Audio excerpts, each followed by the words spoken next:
বাস্তুশাস্ত্র অনুসারে কিছু গাছ আছে যেগুলি একজন ব্যক্তির জীবনে নেতিবাচক প্রভাব ফেলে। আবার বেশ কিছু গাছ আছে যা জীবনে আনে সুখ সমৃদ্ধির জোয়ার। তাই এই ধরনের গাছগুলি বাড়ির আশেপাশে লাগালে গৃহে এবং পরিবারে সমৃদ্ধির বন্যা বয়ে যায়। নমস্কার বন্ধুরা, আমি শ্রেয়ার অমৃত কথা থেকে শ্রেয়া।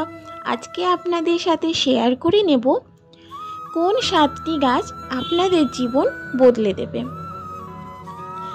আধুনিক জীবন নগরকেন্দ্রিক, খুবই সামান্য সময়ে আমাদের কাটে প্রকৃতির সান্নিধ্যে, অথচ সবুজ প্রকৃতির মধ্যে কিছুটা সময় অতিবাহিত করলে তা মানসিকভাবে আমাদের শান্তি প্রদান করে, শারীরিকভাবেও আমরা হয়ে উঠি সতেজ। এই কারণেই বহু মানুষ তাদের ছোট একফালি বাগানে বা বারান্দায় নানাবিধ গাছ লাগান। বন্ধুরা, জানলে অবাক হবেন, বাস্তুশাস্ত্র অনুসারে বাড়ির মধ্যে লাগানো গাছগুলি আমাদের জীবনেও বিশেষ প্রভাব ফেলে। এমনকি বাস্তু মেনে গাছ লাগালে দুর্ভাগ্য দূরে সরে যায়। হিন্দু ধর্মে এমন নানাবিধ গাছ রয়েছে যেগুলি বাড়িতে বসালে সৌভাগ্য আসে হাতের মুঠোয়, জীবন ভরে ওঠে সুখ ও সমৃদ্ধিতে। তবে বন্ধুরা, সঠিক গাছ না চিনলে কিন্তু বিপদ। সেক্ষেত্রে ভুল গাছ লাগানোর পরে তার নেতিবাচক প্রভাবে জীবন হয়ে উঠতে পারে অস্থির।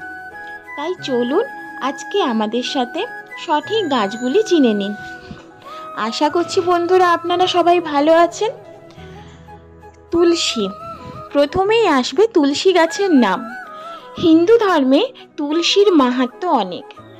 মনে করা হয় তুলসী গাছ স্বয়ং মা লক্ষ্মীর প্রতীক। তাই উত্তর পূর্ব কোণে তুলসী গাছ স্থাপন করলে তা জীবন করে তোলে ঐশ্বর্যমণ্ডিত। এমনকি প্রতিদিন স্নান করে তুলসী গাছে জল দিলে গ্রহের দোষ খণ্ডন হয়, পাপ ধুয়ে যায় ও বাস্তুতে কোনো দোষ থাকলে তাও প্রশমিত হয়। গৃহে ইতিবাচক শক্তির প্রভাব বজায় থাকে আর গৃহ সম্পদে পরিপূর্ণ হয়। লজ্জাবতী, অজ্ঞাতবাসের সময় লজ্জাবতী বৃক্ষের নিচেই অস্ত্র লুকিয়ে রেখেছিলেন পাণ্ডবেরা। শনিদেবের প্রিয় বৃক্ষ লজ্জাবতী গাছ। এই গাছ গৃহের বাইরে এমন এক জায়গায় লাগানো উচিত যাতে বাড়ির বাইরে বেরোলেই ডান দিকে এই বৃক্ষ দৃষ্টিগোচর হয়।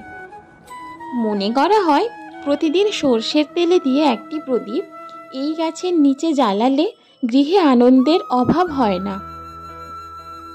লজ্জাবতীর আরাধনায় স্বাস্থ্য ভালো থাকে, পরিবারের সদস্যের উন্নতি হয়।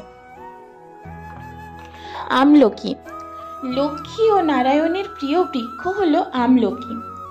গৃহের উত্তর কিংবা উত্তর পূর্ব কোণে এই গাছ লাগানো উচিত। প্রতিদিন এই গাছে জল দিলে ও পুজো করলে গৃহ ভরে ওঠে সুখ ও শান্তিতে। গৃহস্বামীর কখনোই অর্থের অভাব হয় না, দুঃখেরও নিবারণ ঘটে। কলা গাছ, হিন্দু ধর্মে কলা গাছের গুরুত্ব অপরিসীম। প্রতি বৃহস্পতিবারে কলা গাছের পুজো করলে তা অত্যন্ত শুভ ফল দেয়। গৃহের উত্তর পূর্ব কোণে কলা গাছ বসালে তা গৃহজ্ঞানের প্রবেশ ঘটায়, কারণ এই গাছ বৃহস্পতি গ্রহের প্রতিনিধি। বাড়িতে কলা গাছ লাগালে প্রভু বিষ্ণু অত্যন্ত প্রসন্ন হন, ফলে গৃহে বসবাসকারীদের কখনোই শান্তি ও আনন্দের অভাব ঘটে না। বেল গাছ, এই গাছ লাগানো উচিত বাড়ির উত্তর পূর্ব কোণে। সেক্ষেত্রে ওই বাড়ির লোকেরা সবার দ্বারা সম্মানিত হন। আবার দক্ষিণ অথবা উত্তর দিকে এই গাছ বসালে শান্তি ও আনন্দ বাড়ে। মনে করা হয় বেল গাছে দেবী লক্ষ্মী অধিষ্ঠান করেন, ফলে এই গাছের পুজো করলে জীবন ভরে ওঠে সম্পদে।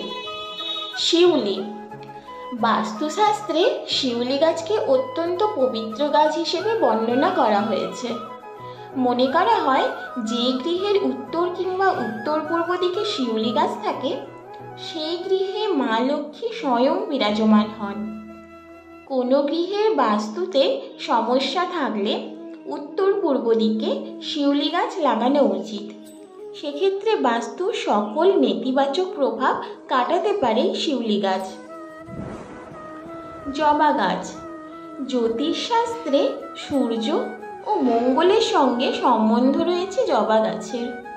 প্রতিদিন তামার ঘটিতে জবা ফুল রেখে সূর্য দেবতার উদ্দেশ্যে জল দিলে তা জীবনে সম্মান আনে, স্বাস্থ্য ভালো করে।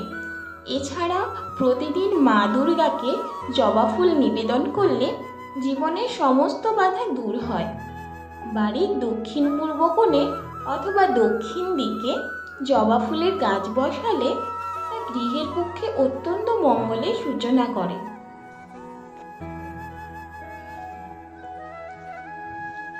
তাহলে বন্ধুরা, আপনারা জানতে পারলেন বাড়িতে কোন কোন গাছ রাখা উচিত, যা আপনাদের জীবন বদলে দেবে। আমার ভিডিওটি আপনাদের যদি সামান্যও ভালো লেগে থাকে, লাইক, কমেন্ট, শেয়ার আর সাবস্ক্রাইব করতে ভুলবেন না। আশা করছি সবাই ভালো থাকবেন। দেখা হচ্ছে পরবর্তী ভিডিওতে।